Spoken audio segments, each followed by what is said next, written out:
You know what's funny? In aviation, trends move like fashion shows with wings. One year, everyone's obsessed with carbon fiber. The next, they're chasing fuel efficiency like it's the holy grail. But back in the early 2000s, every airline executive was chanting the same thing. Retire the mad dogs. Get rid of anything with smoke trails and rivets older than your interns.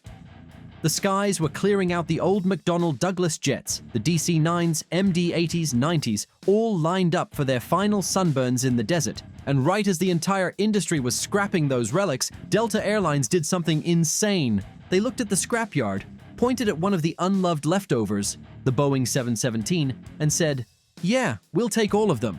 That's right. Delta went shopping for a plane Boeing itself had already buried. Now, to understand how wild that move was, you've got to know what the 717 even was. It wasn't really a Boeing at heart. It was the last gasp of McDonnell Douglas, a short-bodied descendant of the DC-9, a jet that never quite found its crowd. Only 155 were ever built, which in airplane numbers is basically a rounding error. Even Boeing didn't want it. They'd inherited the 717 after merging with McDonnell Douglas and quietly shut down the line in Long Beach. Most airlines didn't even remember it existed. So when Delta, a legacy carrier known for sharp accounting and cautious bets, suddenly decided to lease nearly every single one, people thought they'd lost their minds. But this is Delta, the same airline that once made profits flying planes other carriers had written off. They don't follow fashion. They follow math. So here's what happened behind the scenes. In 2012, Southwest Airlines had a problem. When they bought AirTran Airways, they also inherited AirTran's fleet of Boeing 711s. Now Southwest lives and dies by one rule: only fly one type of plane, the 737. It keeps training, maintenance, and operations simple. So these 711s? They were basically a virus in their system. Southwest wanted them gone, and Delta saw an opportunity. In July 2012, a three-way deal went down between Southwest, Boeing Capital, and Delta. Southwest agreed to hand over all 88 of AirTran's 711s, repaint them, refurbish the interiors, and even cover the ferry costs to Delta. Boeing reworked the leases, and Delta got what would later be called the steal of the decade. It's like buying a car so cheap that even after you fill the tank every day, you still come out ahead. So why in the world would Delta want these nearly orphaned planes? Because the numbers made sense. See, leasing a used 717 costs less per month than overhauling one engine on a brand new regional jet. And for Delta, which needed reliable short-haul aircraft for routes like LaGuardia to Boston or DC, that was gold. The 717 was built tough, pure Douglas DNA, thick metal, strong wings, and those famous rear-mounted Rolls-Royce BR 715 engines that could handle constant takeoffs and landings without complaint. It wasn't pretty, but it was dependable, the kind of jet that just keeps showing up to work. Delta's planners saw a sweet spot, a small mainline jet that could handle business routes too short for a 737, but too premium for a 50-seat regional.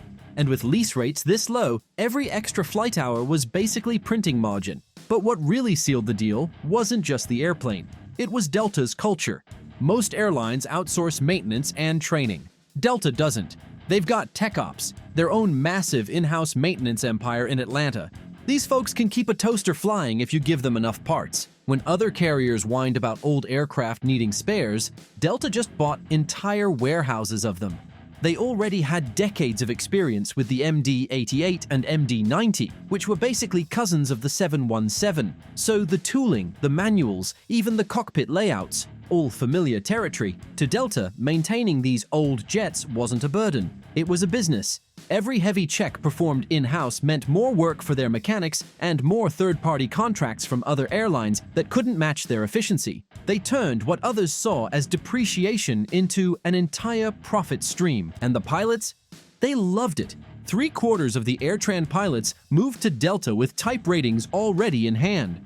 That meant minimal training, fewer simulator hours, and faster integration. Even legacy Delta crews from the MD series jumped in without skipping a beat. Same muscle memory, same panel layout, same workflow. That saved millions in training costs and let Delta shuffle pilots between fleets with incredible flexibility. When thunderstorms messed up schedules on the East Coast, Delta could swap 717 crews with MD-88 ones instantly. That adaptability kept flights running while competitors were still trying to find spare captains. But the real test wasn't in hangars or spreadsheets, it was in the cabin. Passengers stepping aboard these refurbished 711s, 7s didn't see a used jet. They saw something rare: space. Delta ripped out a few seats from the original layout, so even in economy, legroom felt generous. The 2x3 seat layout meant no one was more than one seat away from the aisle, and those engines mounted way back on the tail made the cabin whisper quiet. The first-class section had wide recliners, real overhead space, and service that felt way above typical regional flights. Basically, Delta turned an unloved hand-me-down into the best short-haul experience in the country. Passengers didn't care that it was old. They cared that it was comfortable, reliable, and on time. And the 717 delivered all three. By 2015, more than 60 of these jets were in service. Dispatch reliability? Over 99%. That's not marketing fluff. That's better than many brand new composite aircraft. Bloomberg even called it the world's hottest second-hand jetliner, because everyone realized Delta had pulled off something genius. They'd bought low, flown high, and built a margin fortress out of something the industry had tossed aside. Other airlines tried to copy the playbook, leasing cheap used jets for short routes. But without Delta's maintenance power, pilot familiarity, and operational scale, they couldn't make the math work. Then came the Performance Flex. This little jet wasn't just cheap, it could move.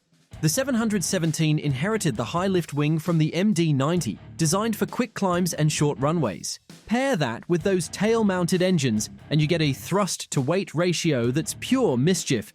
During one brutal snow stretch in 2024, Delta's completion rate hit 99.8%. That's insane, and much of it was thanks to these nimble little pocket rockets. Even pilots had nicknames for them. The Swiss Army knife with seatbelts. Because whether it was LaGuardia's short strips or Jackson Hole's thin mountain air, the 717 just handled it. That's the thing, the 717 didn't have to be revolutionary. It just had to work every single day, and it did. By the mid-2020s, Delta had proven that flying smarter was better than flying newer. The 717 became the quiet hero of their short-haul network, a plane that didn't make headlines but quietly made money. And it made people feel something airlines rarely achieve: trust. Passengers started associating Delta's short routes with comfort and reliability. Business travelers ditched low-fare competitors because they knew they'd get a real seat, a real coffee, and a flight that actually left on time.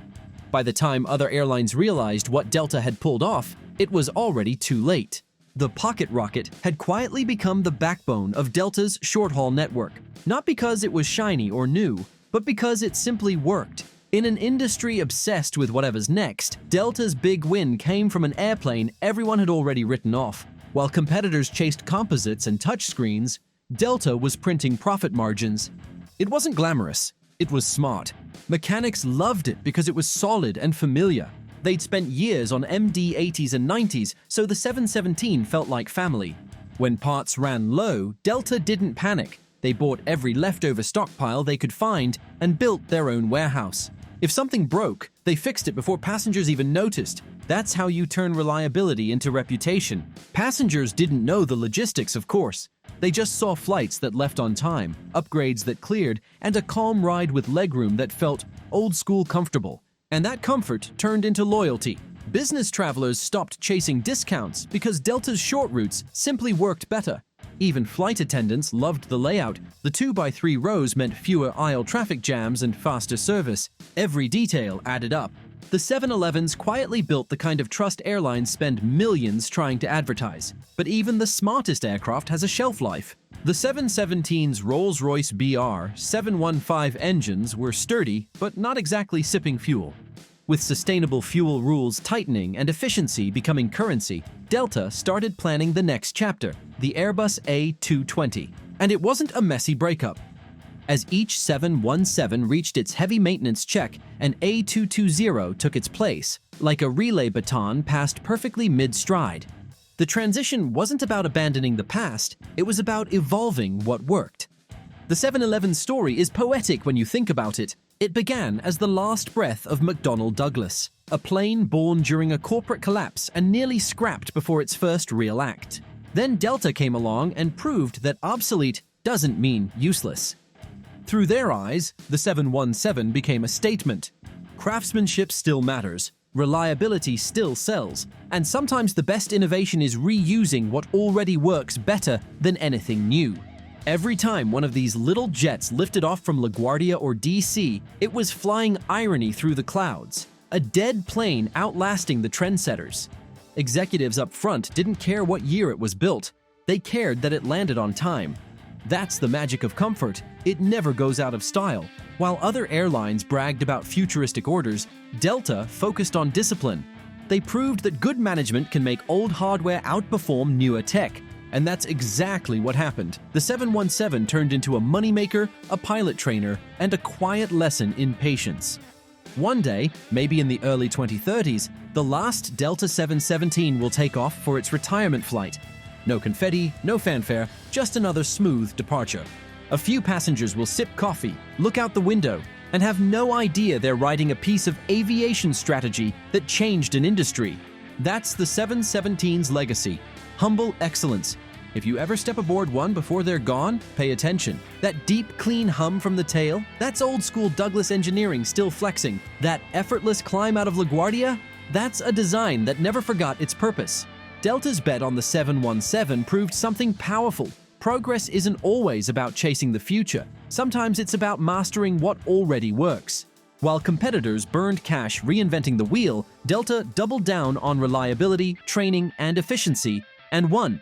So when you see that stubby little jet taxiing out, remember this. You're looking at the underdog that outlasted the hype, a machine that turned from forgotten leftover to quiet legend. And maybe that's the best kind of success. The kind that doesn't need a headline to make history. If you enjoyed this story, stick around. Aviation's full of hidden legends just like this one.